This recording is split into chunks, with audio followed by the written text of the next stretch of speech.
For those of us who are involved with startups and with technology, we've all heard, or many of us have heard about the lean startup movement, minimal viable products, iterating and fast failure, things like that, concepts like that.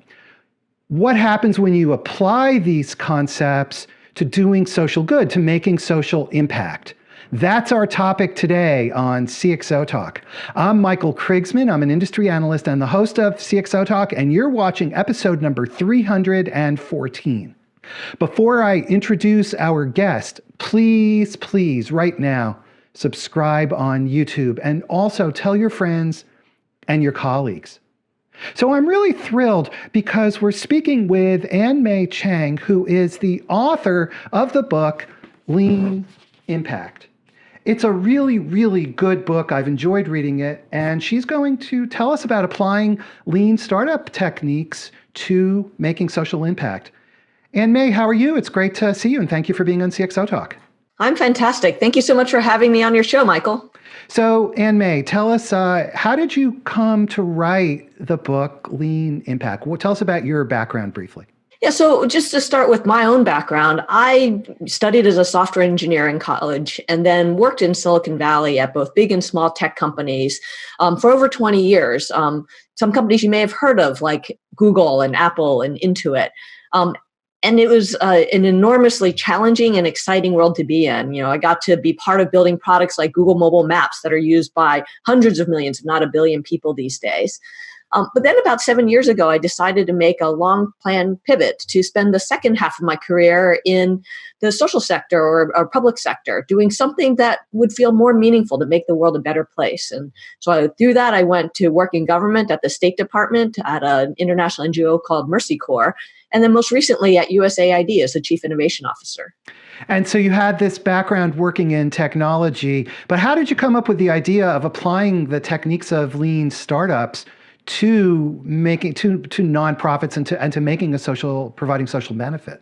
It was really an evolution. You know, there's not that many people who span both worlds. And, you know, I spent so much of my career in the tech sector that lean startup was essentially in my blood. In fact, when I first went into government, you know, it was a big shock in a way because things work so differently in government than they do in Silicon Valley.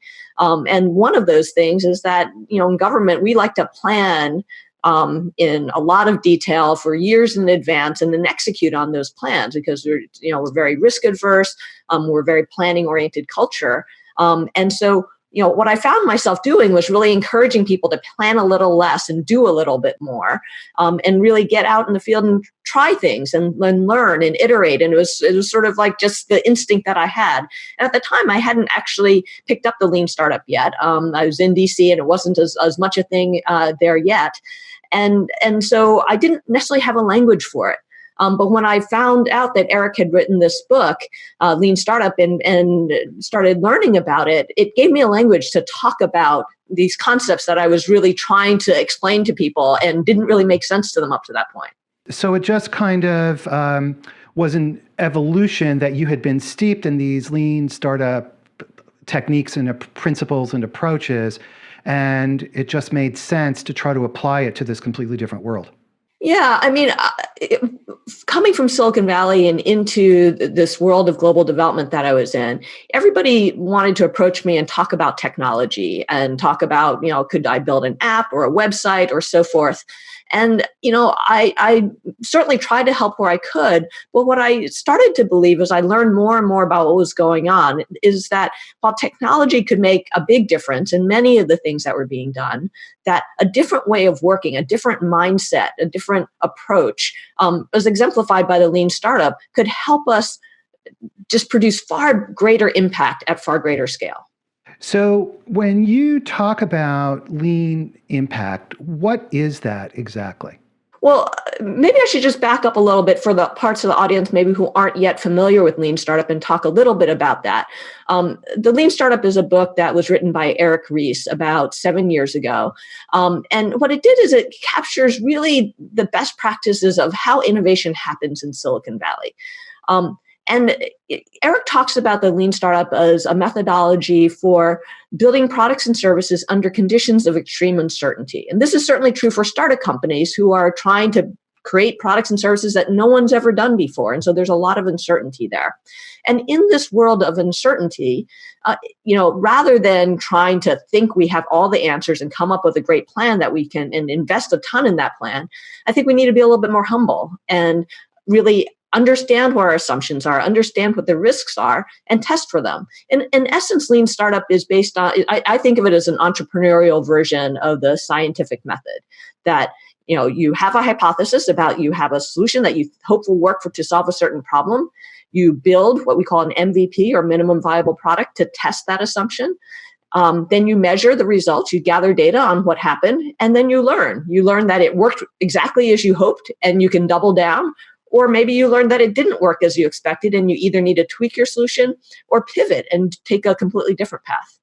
Okay, so this concept of minimal viable product, in technology, that's what people talk about quite a bit when you're building companies.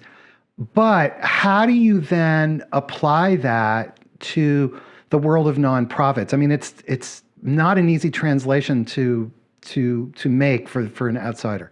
Yeah, that's a great question. And that's one of the many challenges that makes innovating for social good harder. So a minimum viable product is essentially trying to come up with the smallest, quickest, cheapest way to learn about something where you have a high degree of uncertainty. And again, in the social sector, we often are trying to solve problems that are long time and intractable, and in conditions that are highly dynamic. And so there is a lot of uncertainty, and there's a lot that we need to learn. So the question to ask is, what is the cheapest, quickest way we can learn something about whether something will work? Just as an example, in Africa, there's been an advent of a number of different companies that are offering home solar systems using a new business model called using mobile money, where people can pay a few cents every day using mobile money to be able to purchase their home solar system over time, because people aren't able to have the upfront capital to be able to pay for these solar systems upfront. And so, one way you might do this is, build out these new systems with all the technology, manufacture them, and hire a whole sales force and distribute them.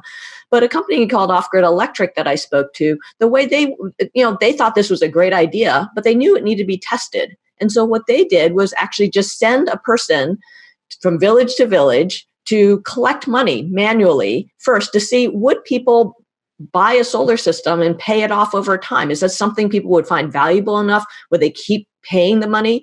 And only after they showed that people would do that, did they actually manufacture the systems and deploy them in a way that could really be scaled.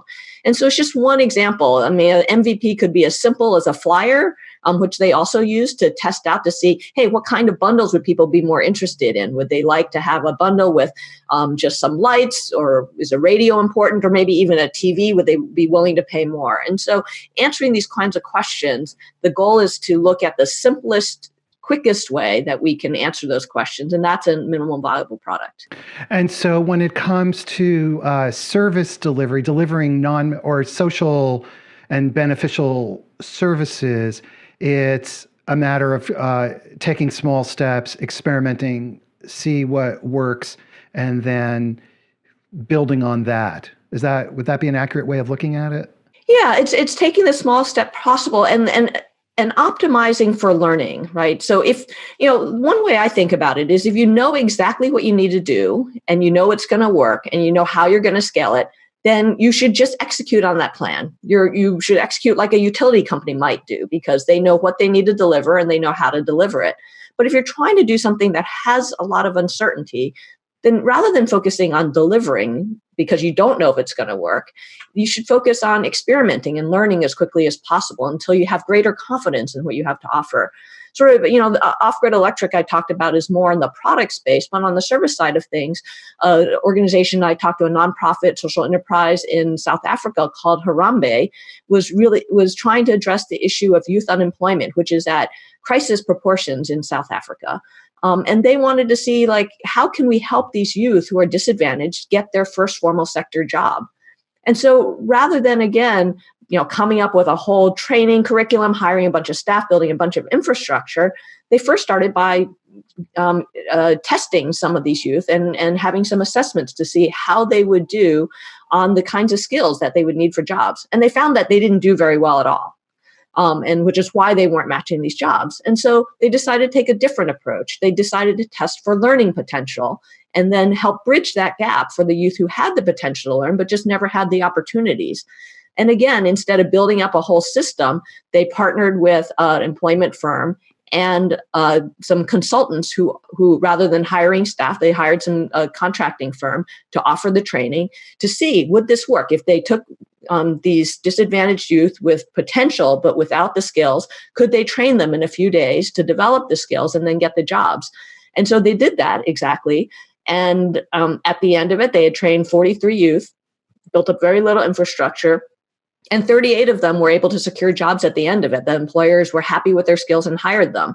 And so that gave them the confidence to then do more, to develop a more formal curriculum, to hire their own staff and so forth. I want to remind everybody that we're speaking right now with Mei Chang, who is the author of the book, Lean Impact. And it's a really good book. She applies the techniques of lean startups, such as minimal viable products and iterating and experimenting and learning quickly, to social benefit programs and social good to make the greatest impact. And right now, there's a tweet chat taking place, and you can ask Mei questions using the hashtag CXOTalk. So, Mei, for people who are coming out of the tech world, what you're describing is a very natural way of working, and it's sort of what we expect. But how is this different from the world of nonprofits to such a degree that you had to write a book about it? That's a great question. I get that question a lot. I think the need is equally there, that we are equally trying to solve tough problems at large scale. And so when we're tackling social challenges, we need tools to innovate. It's also a lot harder, honestly. And there's a number of reasons. One of the biggest reasons is the nature of funding. If you're at a tech company or even just at any sort of business, you usually have a customer that you're trying to serve, and you build a product or service for them, and their customer pays for that product or service. And so there's a direct feedback loop. If people don't like your product, they aren't going to pay for it. And so you learn very quickly if you're on the mark or not. When you're talking about social good, a lot of times who's paying for your product is different than the customer. And so you have already this complication where your feedback loop involves two very different parties who have maybe two very different interests.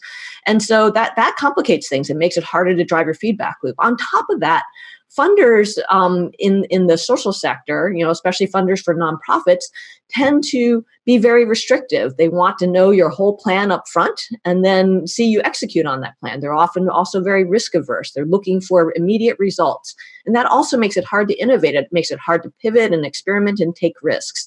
And so some of these systemic constraints make it very difficult for nonprofits in particular to be able to do the sort of testing and iteration that's needed to innovate. And on top of the funding side of the equation, there's also some innate challenges. So it's just harder to measure social impact, like, are you breaking the cycle of poverty? Are you making a society more resilient and democratic? Are you, developing, are you helping kids get better education? These are things that take time often to answer, much harder than, for example, seeing if somebody makes an e-commerce purchase. So that's, these kinds of challenges exist in the social sector that don't exist in the tech world or even in the business world. It's also, I think we need to be much more thoughtful and careful when we're experimenting with people who are vulnerable already. We can't do the Silicon Valley thing of move fast and break things, because we're talking about real people here in real lives.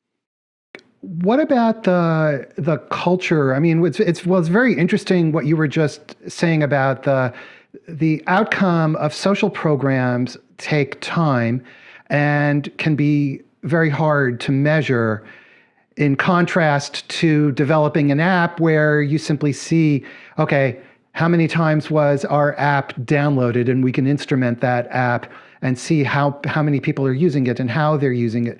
Social programs are very different. And as you said, with an app, we can experiment, and if we if the app breaks, we release a new fix. And with social program, it's real people's lives.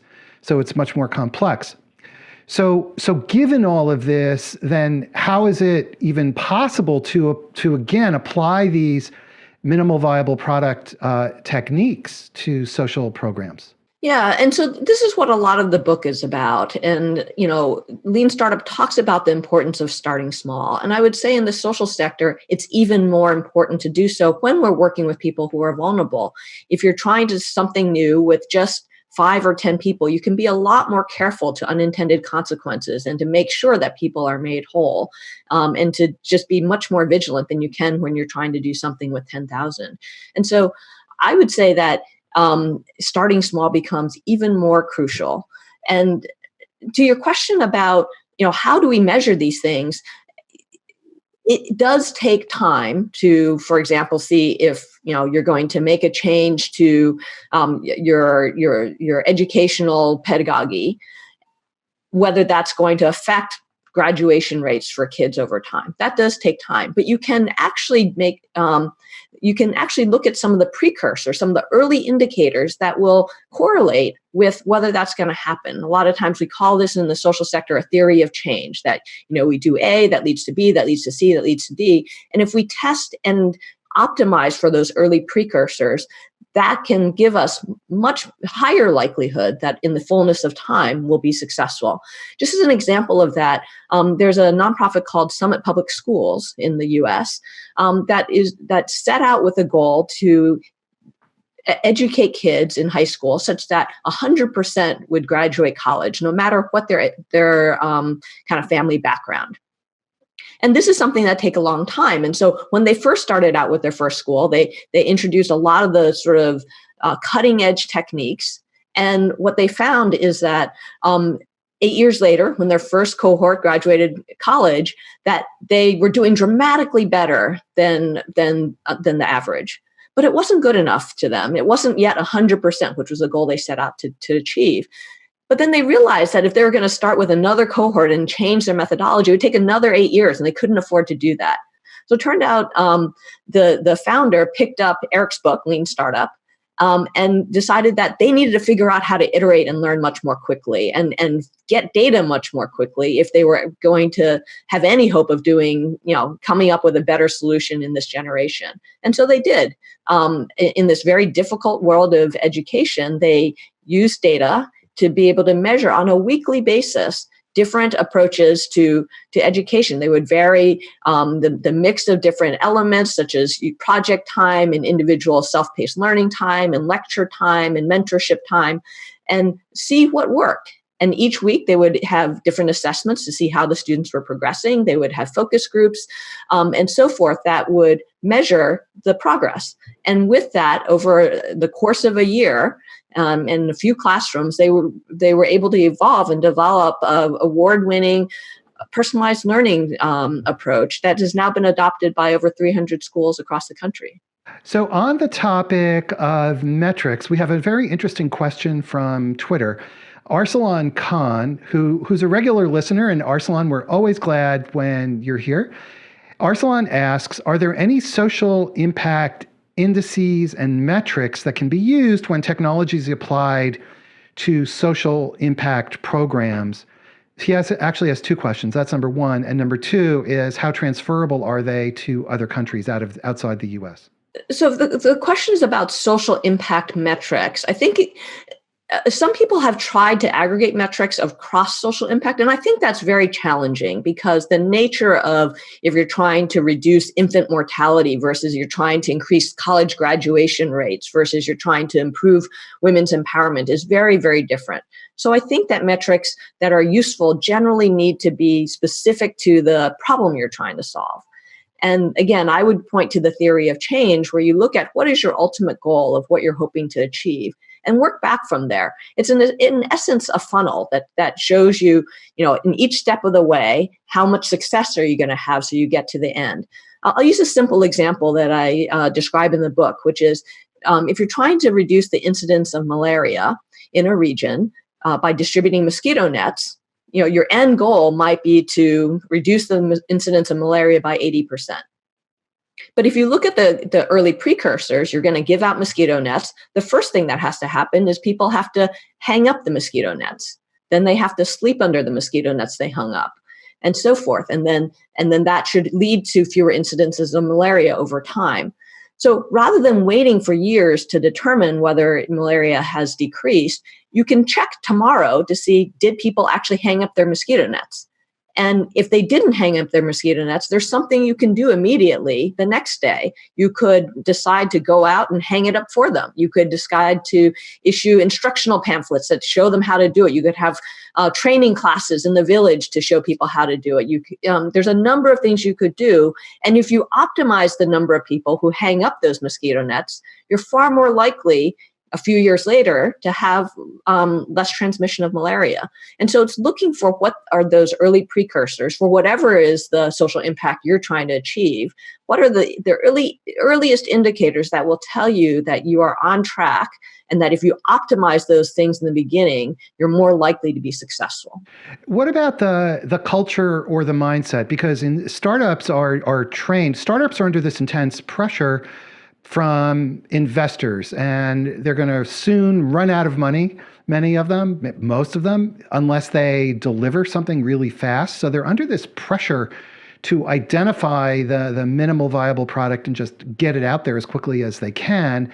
And most of them are not playing with people's lives, so they can, do that. And a lot of times the minimal viable products are not that great.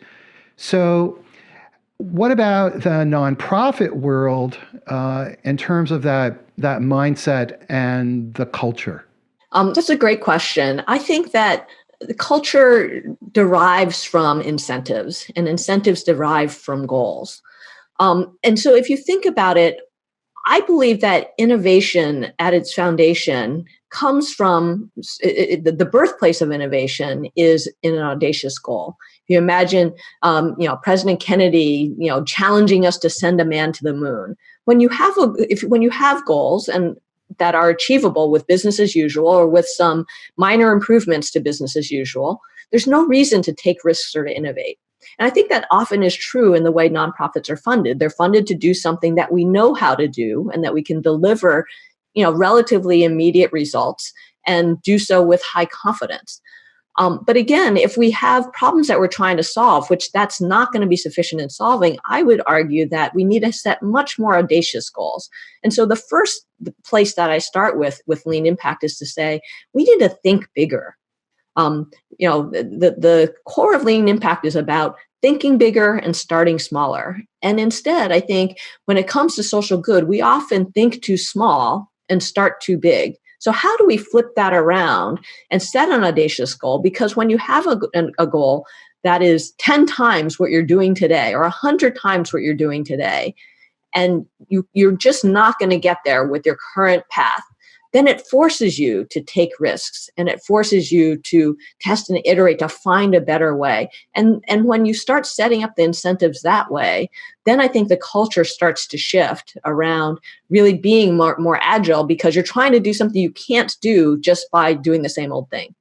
Once again, I want to remind everybody, we're talking with Mei Chang, who's the author of the book, Lean Impact. It's a really good book. It's very well written. And of course, there's a tweet chat that's happening right now using the hashtag CXOTalk. So please join us and you can ask your questions for Mei. So Mei, you were the Chief Innovation Officer at USAID, and innovation is really top of mind for you.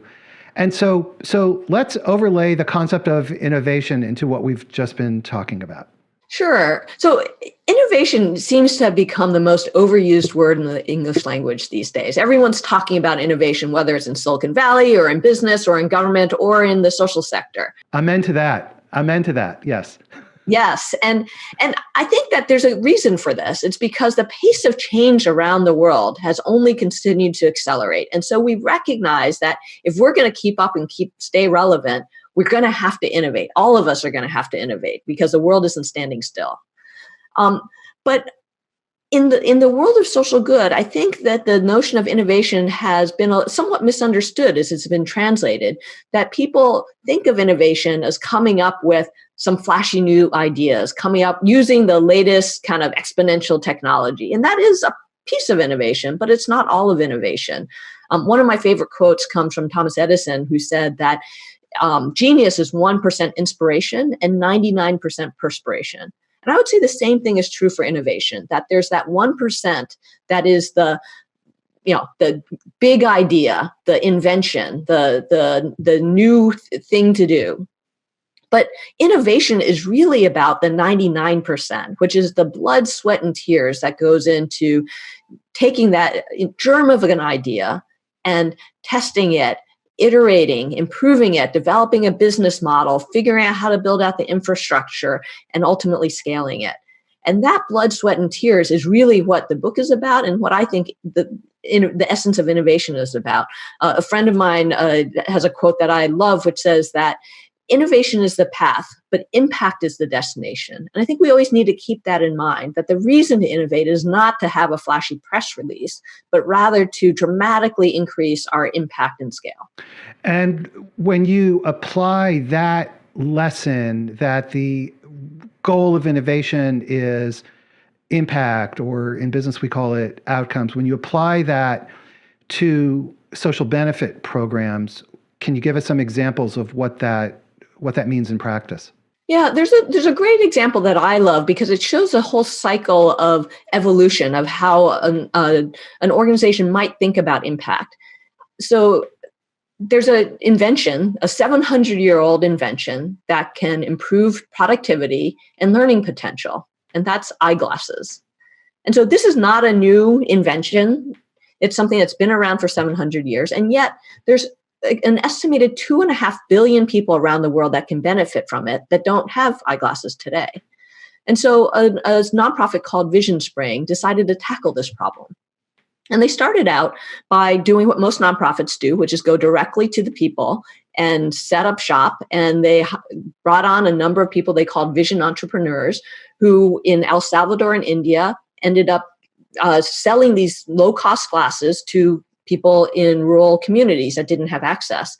And it was very successful. I mean, they have great stories of how they transformed people's lives who couldn't see at all or, could see badly and were now able to work or learn in ways that they never could before. So they had these compelling stories, but they had this bigger vision of this 2.5 billion number. And they recognized that as much as they were making a difference, they were losing money. And they were never going to raise enough money to get to that many people. So their first pivot is that they changed their model to set up a hub and spoke model in more urban areas where they could sell higher end eyeglasses. And with the profits from that, cross-subsidize outreach to more rural areas. This allowed them to become financially sustainable so that they could fund their own operations. That was a huge step forward, but they also recognized that while they were financially sustainable, it wasn't enough because to build out the infrastructure to get to the 2.5 billion people around the world would take decades. And so they pivoted again and they decided to work through partnerships. So they partnered with a large organization in Bangladesh called BRAC that had a network of community healthcare workers that were spread throughout the country in basically every corner of the country, and were able to work with them to add eyeglasses to their basket of goods. And so it was a benefit to BRAC because they had something of value, to an additional item of value that they could offer to the people they were trying to serve. And also for Vision Spring, they had this distribution network built in. And so together in that partnership, they've been able to date to distribute over 1 million pairs of eyeglasses.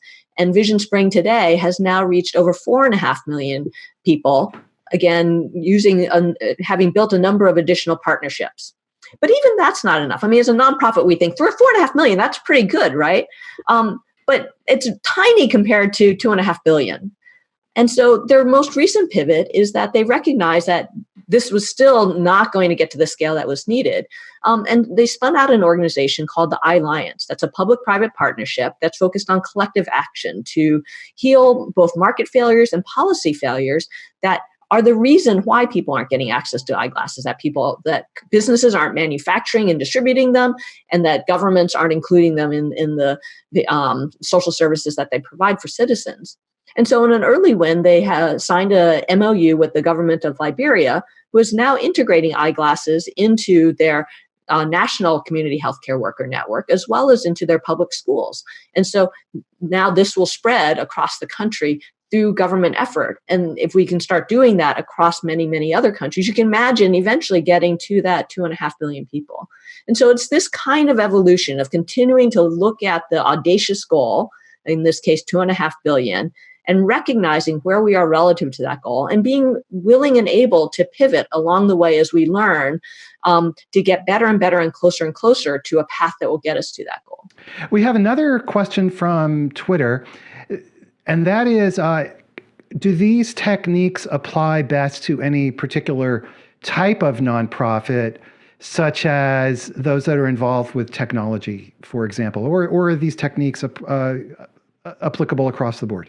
Yeah, I would say the techniques for lean startup techniques are fairly applicable across the board. Most of the examples I gave today are not technology based. And it's certainly, I would say, lean grew out of the technology space. And it's much easier in many ways to apply lean principles when you're working with technology, because you have built-in systems when people are online to run an A/B test where you can show one version of a product to some users and another version to another set of users, and then in an hour figure out what the difference was in terms of their response. So it's much faster and it's much quicker. It can look a little bit different when you're distributing eyeglasses or when you're training disadvantaged youth. But the same principles apply, which is to find the smallest, quickest experiment that you could run to learn from that, and then decide whether to double down, take a slightly different path, or pivot altogether. And so, and one thing I would add in that is that I want to be clear that lean impact isn't only about nonprofits. In this day and age, social good is something that we're all thinking about, not just nonprofits. Many years ago, it's like social good is the domain of nonprofits and making money is the domain of business. And I see those two worlds really blurring and coming together, which I think is a very positive thing. So now businesses are thinking more about doing good, and nonprofits are thinking more about how do they become financially sustainable and scale by making some profits, or at least getting some revenues. And so what I'm seeing, and I did interviews with over 200 organizations in the course of writing this book, and what I'm seeing is more and more the most interesting, most groundbreaking organizations are operating at the intersection. They may be for-profits, they may be nonprofits, but they have some elements of both. And Mei, in your book, one of the things that you talk about is the value proposition canvas developed by my friend, Alex Osterwalder, who's been a guest on this show more than once. So can you explain for us the concept of product market fit in the context of social impact?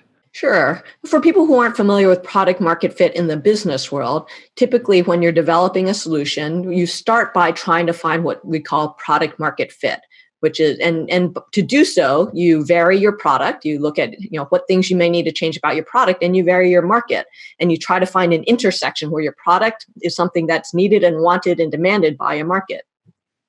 When it comes to social good, we need to think about it slightly differently, because our market is generally fixed. If you're working with, disadvantaged youth who've never had a job in South Africa, you can't all of a sudden decide, oh, well, I'm going to go to the youth who've already graduated college because they're going to want my product and be able to afford it. When we're talking about social good, usually the market is the thing that we're trying to address.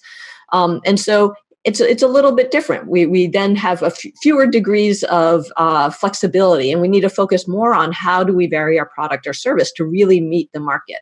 And that means often deeply understanding the quote unquote market or the beneficiaries that we're trying to serve. One great example I like is there's a nonprofit or social enterprise rather in Myanmar called Proximity Design. And the husband and wife team, when they decided to work with smallholder farmers in Myanmar, who are some of the most disadvantaged people living on less than $2 a day, they decided to pick up and move to Myanmar so that they could be close to their customers and really understand their needs. And this allowed them to engage farmers in the process of designing their products and be able to test them with real farmers in real conditions on often a daily basis as they're iterating and improving their products. So for example, they created a lightweight and portable and low-cost treadle pump that allows people to pump groundwater out to be able to irrigate their crops. And from a product market fit standpoint, you might design a very fancy treadle pump, but if your smallholder farmers can't afford it, or it's too heavy for them to be able to move around or whatever, that's not going to work. You can't just go up market and offer it to wealthier farmers, because that's the whole point, is to help the poorest and most disadvantaged farmers. And so they really focused on that audience, understood their needs intimately, engaged them in the design process, engaged them in the iteration process. And as a result, they've been able to develop a number of products and services that have really helped smallholder farmers in Myanmar. Now they've to date reached about 80% of the smallholder farmers, and on average increased their incomes by $250 a year, which is a lot when you're talking about starting out with less than $2 a day. So to be very, very clear about what your quote unquote market is, or the population that you're trying to serve, who they are, and being precise about what they need. That's kind of the essence of this. Yeah, I mean, I think in the social sector, it's essential to understand who your market is, who are generally your beneficiaries, but also really, really understand what their needs are, not what you might project their needs are. And this is another thing that makes it harder in the social sector is, when I was at Google building products like Google Maps and Gmail for mobile phones, these are products I used myself. So I had an innate, pretty good understanding of what was required and what people might want. When you're working with people who are very, very different from you, who may come from a different culture, a different upbringing, different priorities, our assumptions can often be wrong. A simple example that I think was really instructive is a company called D-Light offers solar lanterns generally to low-income countries. And when they first were developing their solar lanterns, they decided to test these solar lanterns with people and just got a few different options out there before they were manufacturing their own. Their MVP was just to take a bunch of solar lanterns that existed in the market that were maybe too expensive, but see what people liked. And they expected that people would like, because this is what we like in the US, this sort of warmer, more yellow colored lights. We like, that's sort of what feels good to us in the US.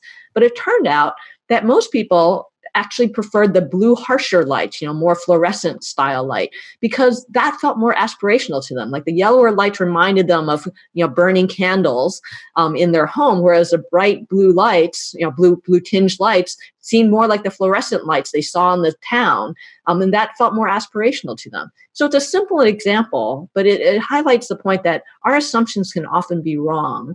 And we need to really get close and intimate to the customers we're trying to serve to understand what their real needs and priorities are versus what we might project. Okay, it's pretty interesting. And I think this issue of really understanding your market and trying to go beyond your own personal experience and personal bias equally applies to startups as well, and business products. I think it equally applies to startups, but with startups, the customers we're trying to serve are often not quite as different as when we're working in the social sector. And so we have a little bit of a head start, I would say. That's for sure. We're almost out of time, but one of the things that you speak about in the book that I really want to hear about is this notion of vanity metrics, and not to be seduced by vanity metrics. Can you explain that for us? Yeah, so vanity metrics is a term that Eric Ries coined in the Lean Startup, and it refers to absolute numbers typically that sound really good, but don't indicate whether something's actually any good. So just as an example, in the social sector, if you look at your favorite nonprofit's website, they'll usually tell you how many people that they've reached, touched, served, benefited in some way. But if you think about, if I say that I have touched a million people or helped a million people, what does that mean really? I may have done something for them. I may have trained them. I may have given them a product or service, but did it make their lives better? It doesn't say that. And even if we knew we made their lives better, could somebody else have made their lives better, done more with the same amount of money? Is it the most cost-effective solution? Is another question. And the third is that even if we, made their lives better and were more cost effective than other solutions, and so we did the best we could with the money, do we have a path to scale, or are we only reaching a small, tiny fraction of the people who could benefit? And so instead of thinking of these absolute numbers of how many people did we touch, which tends to drive organizations to just reach more people without sufficient regard to how well it's working or how we're going to scale. In the lean startup and lean impact, we talk about actionable metrics or innovation metrics that are generally at the unit level. So it's looking at, for every 100 people we reach, what percentage are accepts what we have to offer, what percentage are successful, what percentage change their behavior, and at what cost, what's the unit cost for each person that we reach. And so if you think about these unit metrics, if you're able to optimize for them so that the percentage behavior changes increase or the dollars that are required for the training decrease, those are all things that will be highly leveraged and increase and just magnify impact over time as you scale. And so those are the metrics that when you're focused on innovation, that you want to be tracking on a regular basis to understand, are we moving the needle on these metrics that matter versus the aggregate numbers, which is just a measure of activity, not of progress. So that's a real key thing. The vanity metrics are a measure of activity, not progress. Yes. And Mei, as we finish up, what advice do you have for social impact programs or businesses that want to engage in social impact as opposed to nonprofits? Anybody who would like to adopt the lean startup techniques you've been describing and they're not sure what to do? So there's a couple simple ways to get started. I think, as with everything, it's important not to let perfect be the enemy of the good. So two things I'd suggest that are easy things you can do today. The first is, as Steve Blank says, get out of the building. Rather than trying to perfect a solution in the confines of your office and in meeting rooms, get out of the building and try things with people, talk to your customers, put things in front of them and see what they do, not just what they say, but see what they do. And you don't have to have the perfect minimal viable product, but once you get out in front of people and start seeing what they're doing, you're going to start learning, and it will start the cycle of you then improving things and, both your test itself as well as your product or service. So that's the first thing I would say. The second thing I would say that is difficult to do often in the social sector is to play devil's advocate, both for yourself and for your colleagues. I think because we're all trying to do good in this world, there's a tendency for us to just pat each other on the back because, hey, you're doing good. So whatever you came up with, we want to encourage people because, after all, you're trying to make the world a better place. And I think we do ourselves a disservice when we don't ask the hard questions to say, okay, it's great you're doing good, but here are the things that might go wrong. Let's understand those things so that we can actually deliver good. I think a lot of times, whether it's a business or a nonprofit, we are too easily satisfied by doing some good. And I think we should raise the bar, just as companies are required to maximize shareholder value. I think if we're talking about making an impact, we should be required to be maximizing social impact. And thus your concept of having a big, bold, audacious goal. Exactly. Think big, have a big, audacious goal, and start small to figure out what's the best way to get there. Okay. Well, we're out of time. That's been a very quick 45-minute conversation. We've been speaking with Mei Chang, who's the author of the book, Lean Impact.